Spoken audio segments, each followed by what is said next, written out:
I'm Hester Prynne, DJ and licensed therapist. This is Music is Therapy. Your session starts now.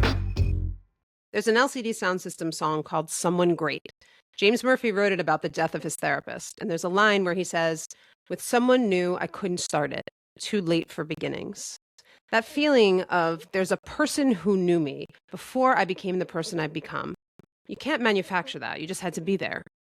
In 2009-ish, my band Northern State had just ended, and I signed a publishing deal to write music for other artists. I needed new photos, a new image, like a version of just me, but I didn't know who that was. There was this photographer hanging around who really wanted to shoot me, and he said he'd do whatever I wanted. So I said, okay, I want to go to the Chelsea Hotel, where Patti Smith lived, where Bob Dylan wrote, and Janis Joplin, Leonard Cohen, and everyone I'd ever wanted to be like walked in the halls. I wanted to stand in that building and feel like I belonged to that lineage. He said okay, and so we went. He was young, nobody knew who he was yet, but when I saw those photos, I thought, oh yes, that's me, the real one. And I think I became who I became in part because I saw it in a picture first. That's the power of being truly seen.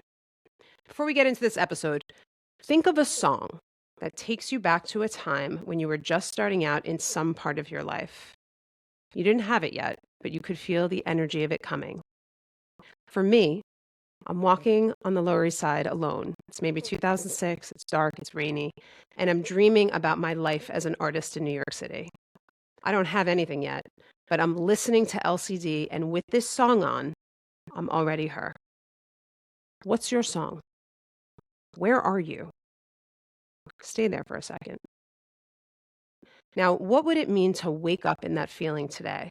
Not go back and visit it, but wake up in it. That version of you didn't disappear. You just stopped accessing it. That's it. So, the person behind those photos at the Chelsea Hotel found my phone number and texted me a couple weeks ago and said, I want to be on your podcast, just like that. And I don't know why, but that's today's guest, Shervin Lainez, one of the most sought-after music photographers on earth.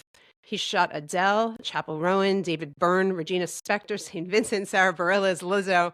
Some people have talent, some people have magic. He has both.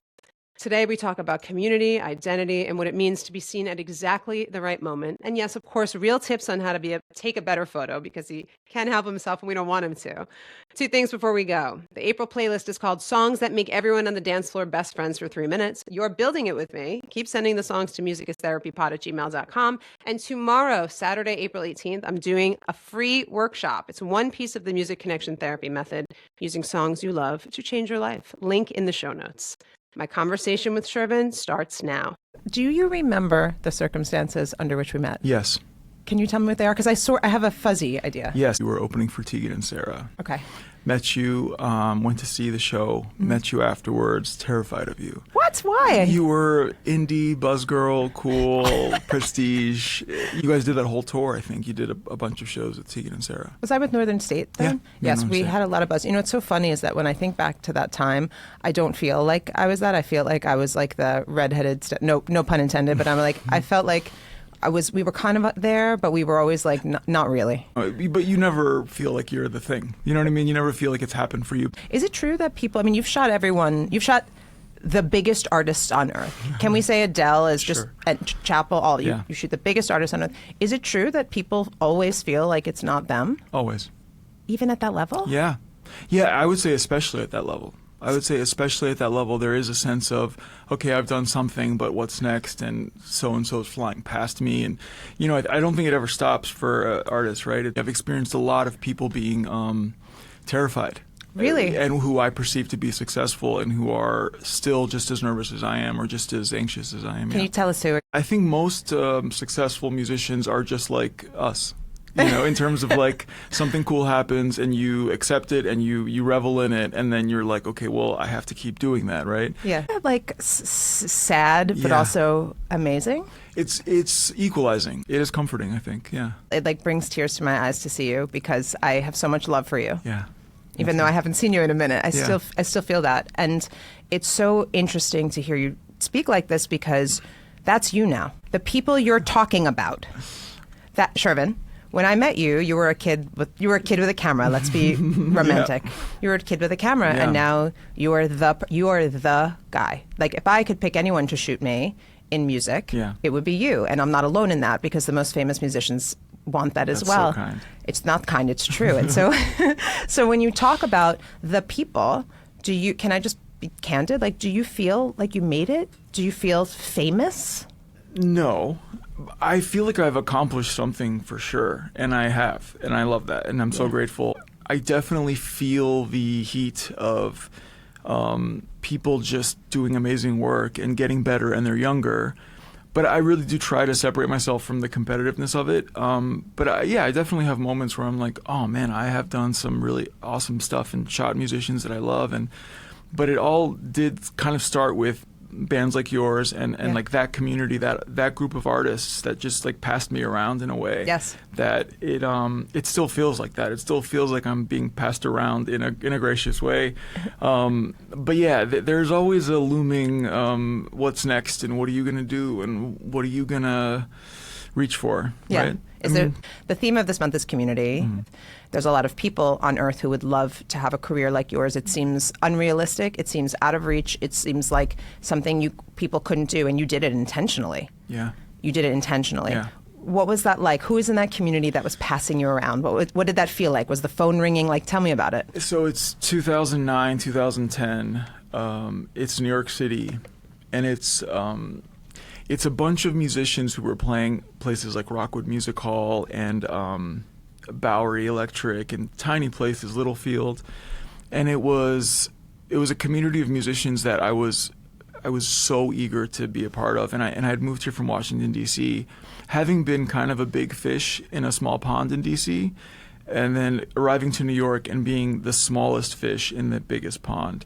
And I remember going to see, like Holly Miranda and like those kind of bands, like all of the people that were doing music then. I remember just going and walking up to them and saying, "Hi, may I take your photo? I'll do it for free. We can do it outside in the alley."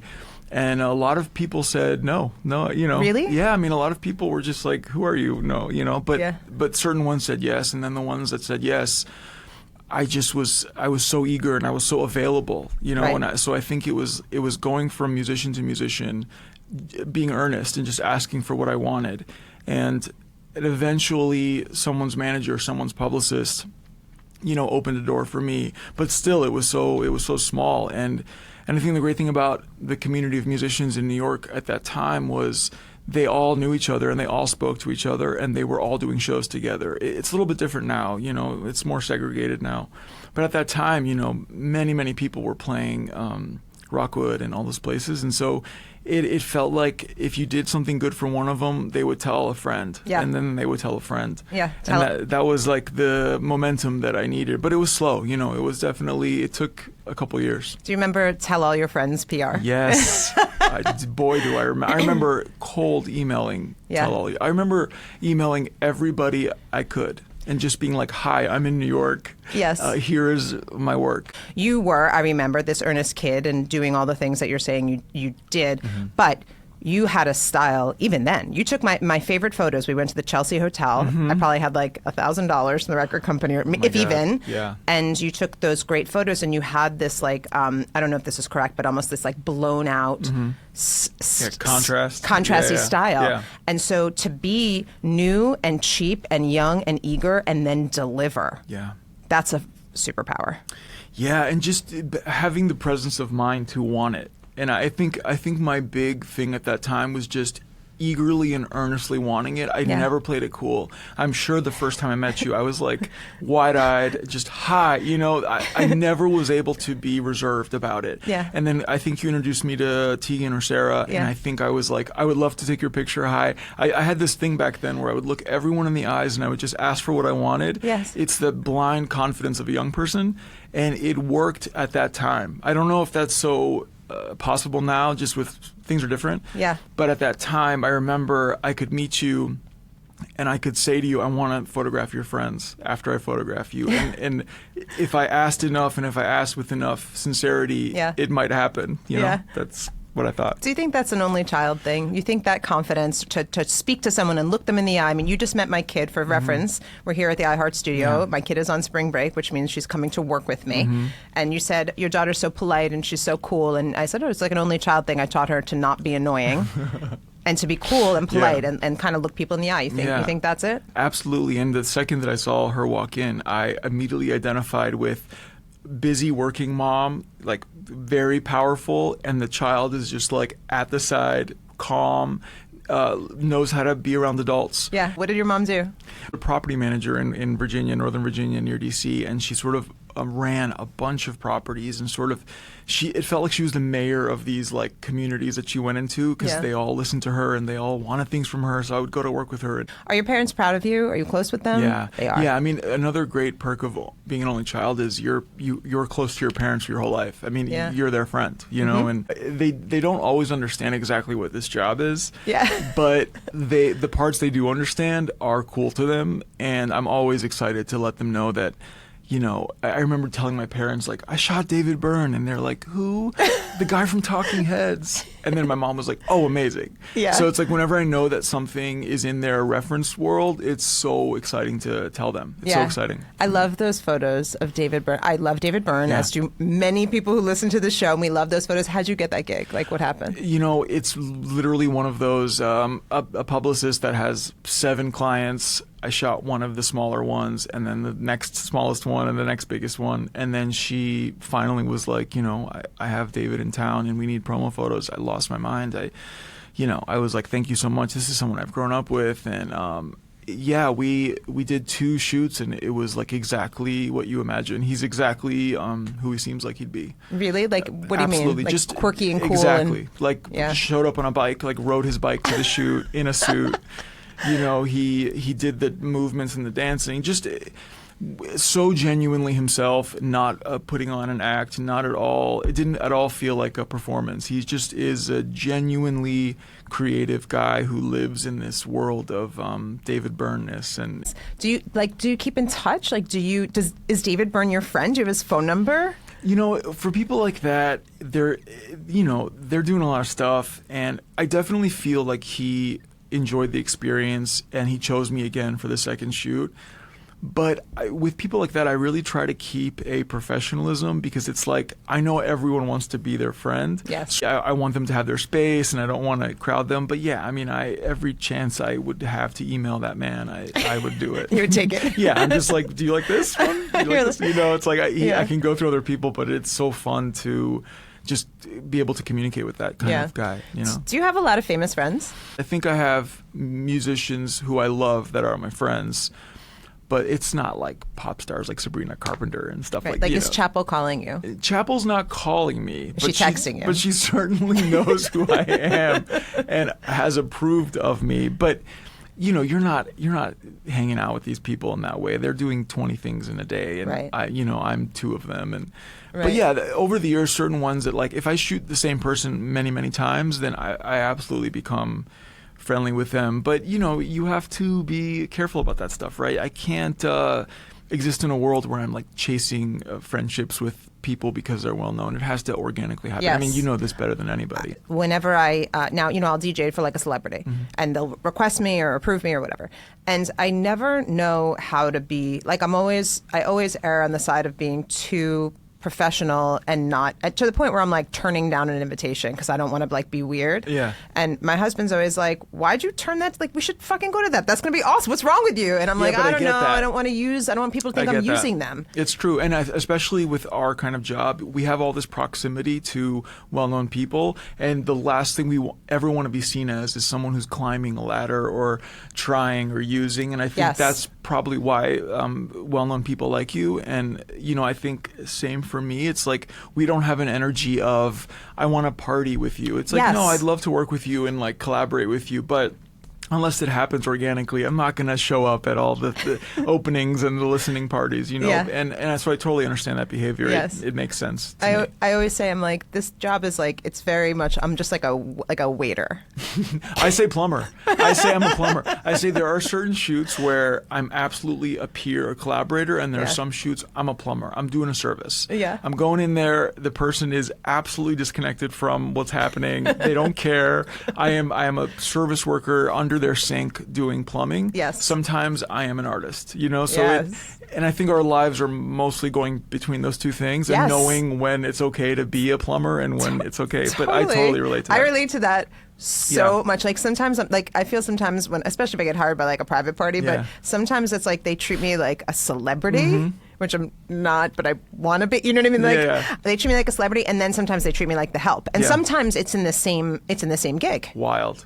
Which is why we are crazy people at the end of the day, because that's so true. I mean, God, I always try and tell this to my parents. I was like, whatever the glamorous idea you have of like going to these kind of things, it's not that. Yes. There are times when you are absolutely a janitor mopping a floor in terms of the hierarchy in that room. Yeah. And then there are times where people are constantly asking you if you want something to drink, if you would like any snacks, if the temperature is okay. Yeah. And those two extremes will make somebody lose their mind if they're not careful. Totally. So what do you feel like? You feel like all of the things? Yeah. Or? I mean, I've done so many shoots at this point that I absolutely know the second I walk in if that person, if I am going to be seen as a peer, or if they have no idea who I am or what I've done, I'm just assigned to that person that day. Yes. And it's okay. I'm fine with knowing my role and just doing the job if that's what it takes. And I'm also fine with like, hey, let's make a photo together. But it's not always that, and you know that, right? It's not always going to be on equal footing. Some people see what we do as a service for them. Yeah, and that's it fine. is. Yeah. And it is. It's like if I'm rocking your party or making you feel something, it's like I'm there for you to do your job at the party. Yeah, absolutely. You're there to facilitate.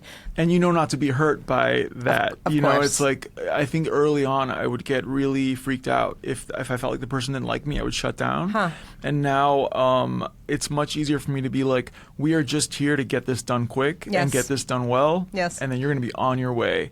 And I don't take it personally anymore. Yeah. But for years I would be like, oh God, like, please like me. You know, I remember I shot, like very randomly, I shot Johnny Greenwood from Radiohead. Oh, wow. And it was like, you have 10 minutes, go in there, do it. And I remember walking in and just trying to make small talk with this British legend, right? Yes. And I just remember being like, saying the stupidest things. Where are you from? And he's just like looking at me like, take my picture and let's get this done. Yes. And I remember just being destroyed like that whole week, being like, Johnny Greenwood does not care about me. Like Radiohead does not care about me. And I remember if that happened now, I'd be like, great to meet you, man. Stand right there and we're going to put the light here and here's what it looks like. And it's just that separation you have to like save your own emotions, right? Totally.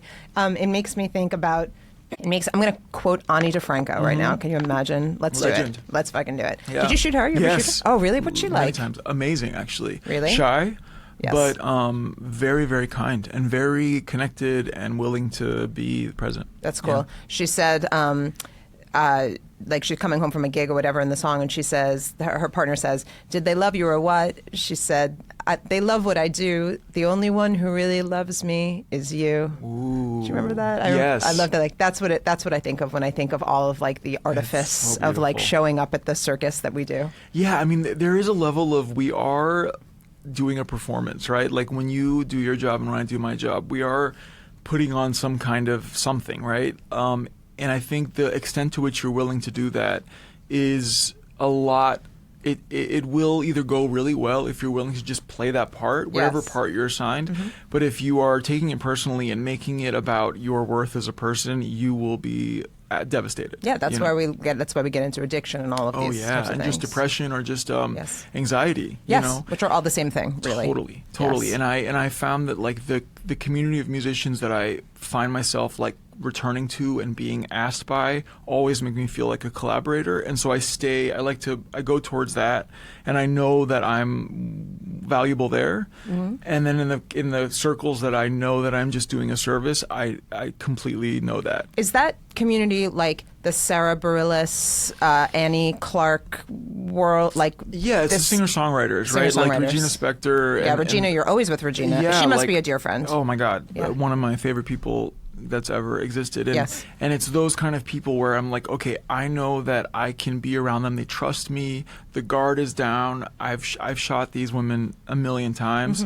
and over many years, and so I feel like an artist there, right? Yes. They treat me like an artist, and St. Vincent and all those amazing people look at me like, they look to me like, how would I like to make the photo? And then they meet me there. And so I gravitate towards that all the time, and I am filled by that. But I can't have that same mentality when I'm walking into a room where Chapel Roan is actually surrounded by people and doing 20 things, and then I'm allotted the 10 minutes, right? Like, I can't have that same energy there. I can't connect in that way because I am just doing a job. Yes. But I know that I can return to like the circle of people that I am more than a plumber or a janitor, right? Like, and that's comforting to me. Is when I see the people that you shoot, I feel that they are, it almost seems to me as if everybody's friends. Yeah. And I don't know if they really are, if it's because your photos make them all look like they're in the same gang. Not that your photos are similar, because they're not. And I reviewed a lot of your work to speak to you, although I see it everywhere. But it's something about the perspective you have, it makes it feel communal. Is that intentional? Am I getting that right? Yeah, you're very right, and that is intentional. And I think a big part of it is I almost always shoot portraits. Yes. I'm almost never shooting someone far away, and I think seeing sort of chest to top of head of someone over many, many years of many people does make it seem like they're all sort of photographed in the same world. Yes. And it is just a stubborn inability for me to shoot from a different, I never shoot from the side. I rarely shoot from down. I never shoot full body. And I think like it always being a square is it does group the people I shoot together. And I've had many managers and publicists be like, dude, you gotta pull back. We need to see the room. We need to see more. And I just won't do it. Really? Yeah, like you'll say no? Yeah, I just can't. It's not good. It's just not good. I need to shoot it at a certain length from the person. Yes. I need to see their eyes. I need to see their face. I don't really care about the clothes. And so I think what you're picking up on is like a pattern of me always trying to see a musician's face and them close up. Even if the photo calls for, if they have a cool outfit or something, I still will go close. I took a photography tip from you. I don't even know where I read this, and I just remembered it now. Yeah. I'm not a photographer at all, but even when I shoot my kid, you said you always make sure to see the eye color. Yeah, every time. You have to see the color in people's eyes. Yes, that makes a gigantic difference. Where did you say that? Where did I hear that? I don't know, but I did say that. Yeah. It's a big test for me whether I connect with a picture or not. It is very intimate to me to see the color of somebody's eyes, and I always look for it. And so when I'm shooting, I always am trying to put a light inside of somebody's eye. Yeah. It's so incredible that you took this style, shooting only artists, only musicians, and that was intentional, right? Yeah. You won't shoot anyone else. Yeah. Only musicians, only in this type of framing, with this focus on the eyes, this very specific style, and you took it and you didn't change it. Yeah. And here you are 20 years later. Wow. And if you were photographing me for 20 years, my whole career would be different, because I felt when you photographed me that I was like really stunningly beautiful. Yeah. I felt aesthetically more beautiful. You know, my husband photographs me a lot, and I feel that way too. Yeah. But I think he captures something. I don't think he captures he captures a piece of me that's my coolest piece of me. Totally. I think that when people photograph me, that's generally what I'm serving and what they pick up. Yeah. But you made me look beautiful. Wow. And that's why I love those photos so much, because I feel like I look like as pretty as Annie, as pretty as Regina. Yeah, you are. I don't look like that in a photo. Come on. You are. Come on. You are. No, nobody looks like how they look in their best photo, right? A photo is a representation of someone sort of in the most beautiful light, which doesn't really exist in life, and it's frozen. It's a still image, right? So there is an element of fantasy in every picture, even the ones that your husband takes. And no matter what it is, no photo is a real representation of anybody. And so I like to lean into that and just be like, well, what if for a while everything was contrast, everything was bright, because I loved the idea that I could capture this hyper realistic version of people. And now I've dialed that back. You know, I do less of that now. Because it doesn't always serve the music. It's not always like the thing, but especially for you, it really made sense to shoot you with like bright flash, and it worked for who I thought you were at that time. And I feel like it still kind of works for you as this sort of like intensely, you know, and your hair color is so memorable. So it's like, yeah, it always made sense for you. I think I'm so happy you're here, and I want to ask you why you reached out to me. Yeah. But and this like brings tears to my eyes. I think that I became who I became in part because you took those pictures of me. I think it turned me from this like indie rock messy girl into like, holy shit, I look like a fucking star. Yeah. That's so cool. It's the truth. That's amazing. I mean, that's the whole job, right? Like, that's how I know I've done my part, is that I've sort of given somebody a thing that they can walk around with that's like, this is me. This is how I want to be represented. You know? And so now I'm going to be a therapist. Yeah. What do you want to talk about? Because for those of us who, I mean, I could do this is where this is going to get fun. Yeah. We're going to get meta now. Yeah. For those of us listening to the podcast who don't have my phone, I was sitting in my office and I got a text from you and you said, I want to be on your podcast. Yeah, and I was like, begged and pleaded. Please, you asked once, and I was like, it's done. And we booked you in 2 seconds. But I like, what did you want to talk about? Because I have all these questions for you. I asked a bunch of them. I could ask you a billion boring, I would never, but I could ask you your whole bio, and everyone will look you up after this and see all your photos. But Sure. like, what do you want to talk about, Shervin? I genuinely just wanted to be a part of whatever you were doing. Yeah. And I think I had at that time just listened to like every episode I could back to back, and it reminded me of like when we were younger and when we knew each other. And we would hang out, and I was just like, I want to go to that. and I really had no agenda. Like, I don't even know, because, you know, everyone else is like an expert. It's so funny. Like, on my way here, I was like, oh, I'm not an expert on anything. Like, I mean, I think that the sense of community that I've been able to experience, and you've been able to experience through music and through photography, is the only thing I know truly about, because I've just been living in it for so long. But outside of that, I'm just a dummy with a camera, honestly. Oh my God, it's so not true. I'm just a boy. Let's back. You're a man now. Mm-hmm. But what I want to know is, like, it sounds like you heard me speaking to these people and you wanted to hang out again. Yeah. And you wanted to go back to that time. Oh, yeah. So that's not really about me, because we hung out, but not that much. What is it about that time? What is it about that time that you want to reconnect to? If you had your dream, a therapist. I am a therapist. That's such a therapist. What is it? Intelligent thing. What is the feeling? You're exactly right, and it is. I had a sense of wonder that I connect to that time, that I connect to those people, Tegan and you, and all that time. I had a sense of. It's before I knew that much about music, the music industry, and it's before I knew a lot about New York.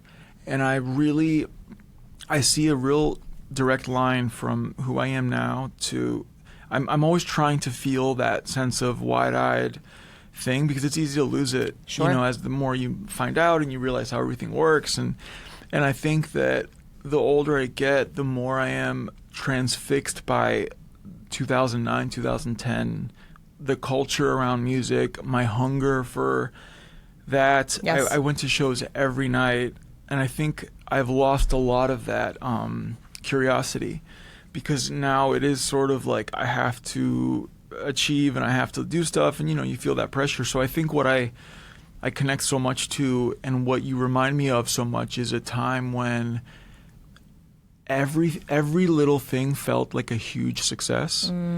And I remember you telling me about the tour. I remember you were like, yeah, we're going to do a bunch of the Tegan and Sarah shows. And I remember thinking, like, wow, like a tour, like a national tour. And, you know, they had a bus at that time. And I just remember it was so impressive to me in a way that now it's so hard for me to get that feeling back. Yeah. And so I'm constantly like looking at photos from that time, thinking about that time. I'm trying to not lose the sense of wonder I had at that time. And I think that your voice and your presence really reminded me of a very specific moment where I was just about to launch a career for myself, but it hadn't happened yet. And I was still sort of, I loved the thrill of asking and then getting. And I want to feel that. This is such a profound conversation. Let me like contextualize a little bit of what you're saying therapeutically, and you tell me what I'm getting right, what I'm getting wrong. What I see in my practice is I see men, a lot of men, who are around 40, and you're younger than me, but I'm 39. Okay, so you're around 40. I didn't want to. It's happening. Still younger than me. Sure. And by the way, it's my birthday. Happy birthday. Happy birthday to everyone me. listening. It's Okay. her birthday. The queen. Green. Around 40, something happens to a lot of people, and I see it happen with men in my practice. The men who I see are all very successful. You're at the top. You are. It's not a question. And so, I think what happens is there's this idea, this feeling that you're describing of asking and getting it and asking and getting it, and you're on the climb. When you're on the climb, you're usually like, it's thrilling, but it's like spoiled by the fear that it's not going to happen. But then there's still this belief that like once I sell the company, once I shoot Adele, once you shoot the Adele thing that you shot, you're done. Like you're not done, but that's it. That's the top of the mountain. And now what? Now usually what happens is these guys, they get scared, or they get a little depressed, or they, do something rash. Like shave their head or buy a car or whatever. So I'm not trying to do live therapy with you and put you on the spot, but I also am. Yeah, you're absolutely right. This is spot on, right? There's a happiness that you think you're going to achieve when you reach some peak, and you don't. It's not happiness, because what happens is you accomplish something and you're proud of yourself, but you don't feel like how you felt when you were 22 accomplishing something. That dissipates. It goes away because there's so much more context now, and there's more pressure. And at that time, I had nothing to lose back then, and there is no reputation, and who cares? And so it forces you, or at least for me, I went straight back to that time, and I go, okay, well, maybe I can siphon some happiness from him, Yeah. And it's really confusing, right? Because you're 40 and you're like, I'm an adult person now, and what am I supposed to do? And our kind of job, there's no like structure telling us that it's time to advance to this thing now. We just have to like make a choice to do something or move or whatever. But yeah, you're exactly right. There is a looming sense of just, so what? Is that it? Yeah, is that it? Is this all there is? But I do find that I get into that headspace, and then I'm able to talk myself out of it. How do you do that? That's what I want to... What I do is I let myself indulge in the 2009-ness of it. I let myself go there. It's like having dessert, right? You're like, you just go and you sit in that time and you feel that feeling. And then I tell myself that it's actually a disservice to right now me to be nostalgic. Nostalgia can absolutely take over your life and ruin your experience, because all you remember is the good stuff from back then. It's like an old relationship, right? You just remember the highlights or the emotional peaks. And that's how I am about 2009 and 2010 is I remember the peaks. And so I remind myself that those were peaks. I was probably miserable at times then. I have a lot more to be grateful for and to work towards now. And I try to tell myself that it's the goal isn't to feel the euphoric rush of being a young person. That can't be my goal, because you will do insane things to feel that. Sure. And I don't want to do insane things to feel that, Yeah. And so the way that I try to back out of that trap is that I tell myself that happiness feels different now. Everything is redefined now. Success means something different now. Attention is something different now. And that I cannot be a 22-year-old in this body and this time trying to feel the excitement of meeting a band I love. Right. It is just not realistic. It's not going to serve my artistry now at all. It's also not it's also not possible, right? Yeah. So where does I relate to what you're saying, not because I'm at the level of success that in my work that you are. Truthfully, I'm not, and I'd like to be, and I will be.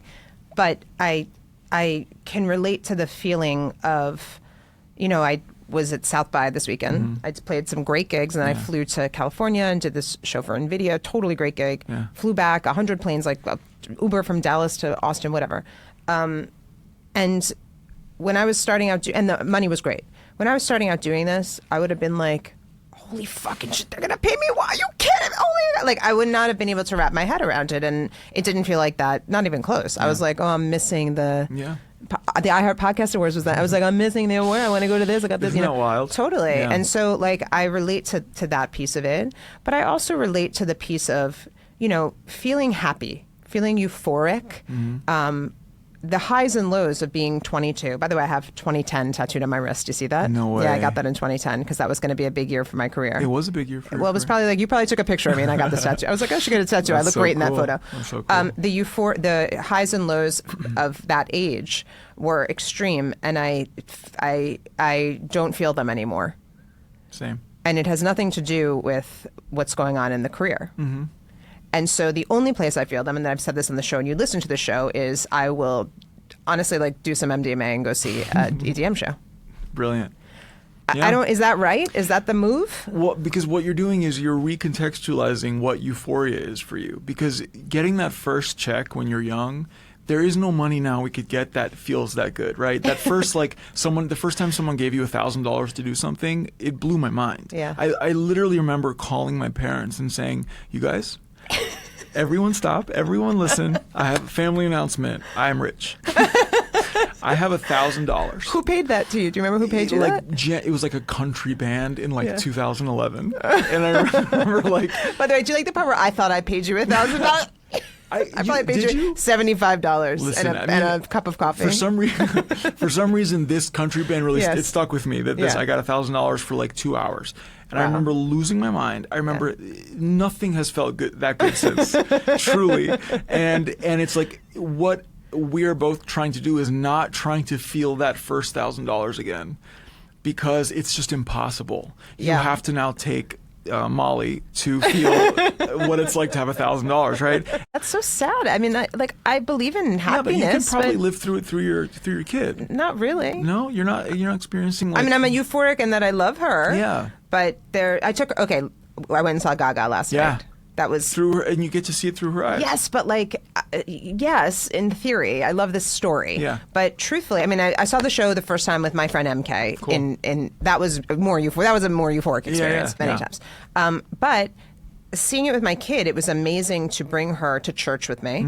She loved it. It was phenomenal. Amazing. But I was taking care of her. Yeah. I was making sure she was okay. It's a little too scary. loud? Yeah. Was it too loud? And she was great, but she kind of fell off a chair. At one point, I had her standing on the chair. I was like, stand on the chair, and then she fell off the chair. Right. And You I were was caretaking. I was caretaking, and so that doesn't feel. I never feel in parenting free enough to feel euphoric. What I say on this show, which is true, is that the music we hear in our teenage years when the neurons are firing for the very first time is the best music, right? Absolutely. It's the best music. And we'll be connected to it forever. Forever we'll and defend ever. it even if it's not It doesn't, good. Yeah. right? Even if it happened for you in 1973, it's whatever. Which was not a terrible year for music. I would say 76, not so good. Ooh. Yes. What came out 76? Like just like Sure, a sure, disco. sure. Donna Summer though, great. Yeah, but that's not like But yeah. whatever. I'm like the 90s were the best time for music, of course, for me. Listen, late 90s. Listen, of Fiona, course. when the day that I heard Fiona Apple the first day, 1997 or whatever, lost my mind. No one can tell me that's not that era. Garbage, Fiona Apple, PJ Harvey.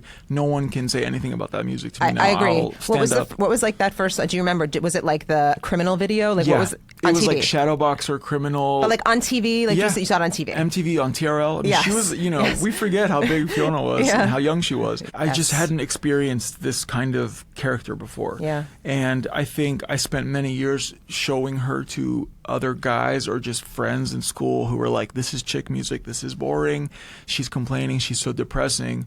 And I remember just, aggressively defending Fiona Apple for like all of college. There was something about her, I think it was genuinely the timbre of her voice. Yeah. I think a lot of female singers I had heard at the time just sang higher or sang different. And I think Fiona had this very low register. She had this jazzy, sultry thing. And I think, at the time I couldn't understand that she was like sexualized or objectified. It didn't register to me. I was just so transfixed. And then her second album came out, and that song "Fast as You Can" and "Paper Bag" and all that stuff. And I remember just she seemed tortured in a way that I could digest, and she had the angst of a young person, and she captured it well, and she was poetic. And I just remember yeah, like because my frontal lobe hadn't closed, I was like, everything she says is true and right, and I bonded to that. And to this day, I listen to her to this day, and I still feel exactly how I felt then. Oh, that's amazing! Isn't it incredible how you can time travel with the Wild. songs? I mean, that is the function of music for me now. Is I'm like, oh, 2005. You know, I go right to that time, and I go right to that moment. And I can remember discovering it, and I can remember hearing it for the first time, all that stuff. And then I'm 2014, and it's an immediate way to transport to a time and to feel exactly who you were at that moment. Yeah, Absolutely. The podcast that launched today on my birthday, where I did the solo cast, and I walked people through my playlist of the 10 songs that made me. Yeah. Even talking about the songs Crazy. brings me there. What was on it? Night Swimming by REM, amazing. Yellow Ledbetter by Pearl Jam, like a God. Fred Again record. It's not songs from it's songs that are connected But to do me you in different see ways. how your Beastie cool Boys record. really has ascended through time? Is like even those 3 songs are so much cooler than the nonsense I was listening. I was listening to No Doubt back then. I love No Doubt. But, Not but really, come on, though. REM. Not Night Swimming really. is like what every cool hot girl in my college would say is Thank her you. favorite song. Thank so you. I'm just letting you Every know. girl's favorite song is actually Landslide by Fleetwood Mac. True, but every alt girl, Is Night every Swimming? alt girl is Night Swimming, or just a song like that. Yes. you know. You know what record I love? Did you get into Celebrity Skin, which is my favorite whole I would album? die for Hole. I would die for that Die for album. Hole. When I hear the song Awful, Awful, I so always good. Swing fucking low. think, when she says, she says, and they royalty rate all the girls like you, and they Yeah. sell it out to the girls like you to incorporate little girls. I think of Northern State. I think of us signing our deal with Columbia. I'm Northern like, that's State. what the fuck she was I talking want about. everyone listening to go find a Northern State, their first EP. What was the title of it? Hip hop you haven't heard. Oh my God! Go find it. Go stream it. Is it even on YouTube? It's on YouTube for Or sure. are you talking about Dying in Stereo, which was the first? That was actually an EP. Find either live footage of Northern State, which there is an abundance of. I think there's a Bowery. There's footage from a show. Yeah. Go listen to Northern State. Go listen to Hester Prynne's solo. Can we Can we go wrong? Can we go wrong? That's how I met Randy making that video. Unbelievable song. I made that song about breaking up with that guy that you shot me with. You see how I veered you off when you were like, there was a guy. I was like, I have no memory of that guy. Was a hit in my household. It went platinum in my household. Oh my God! Thank you. I'm waiting for my royalty checks from that. Really? No, I'm just kidding. Didn't that song do well? But that music in that time, Khaki King, all that Khaki, stuff. Yes. All that stuff. Oh, I am beautiful. so attached to. If I hear the if I hear the beginning of any of those early songs that you did, I am taken to living in the worst apartment of my life, but being so excited and happy. Yes. And having no money and not caring. You know, that whole experience for me was so formative. It's so interesting, isn't it, to bring someone who's at the height of success onto your podcast, if you're me, and what we're talking about is how do I reconnect to the feeling I had when I was in the worst apartment of my life with no money, listening to these records. And really the records are the only thing that work for me. Yeah. And they transcend social class, or, you know, the great thing about music is, like you said, the Celebrity Skin album is, there was no sense for me that this was music for elite people or intelligent people. It was pop music, and it was for everybody, and it felt like it was for everybody. And the Tegan and Sarah records and the Northern State records, they were for the culture, you know, and I think that there was no separation at that time. I didn't care about my life circumstance when I listened to that stuff. It didn't matter to me because if I had $30, I could get into the show, and I could go see these songs, and I think there was something so precious about this kind of inclusive culture where queer and alt and all these women were just like making these songs that felt like they were for me, you know? Yes. Talking to you is so beautiful. Like, it's so, you're such a, I didn't bring you, I didn't bring on here to compliment you. Yeah. But like, you are such a special, unique soul. And that is the reason why people let you like shoot them in the alley before they saw your work. And that's your superpower, is that you're so the real fucking deal. Oh man. You're so the real fucking deal. And then the work is so good. Thank you. And some people have one, and some people have the other. It is when I saw you like ascending, it did not surprise me at all. And I can't say that for some people that we know who are all the way at the top in other parts of music. And, there's some people I'm like, really? Or that person's a dick, but talented. Yeah. Like, you are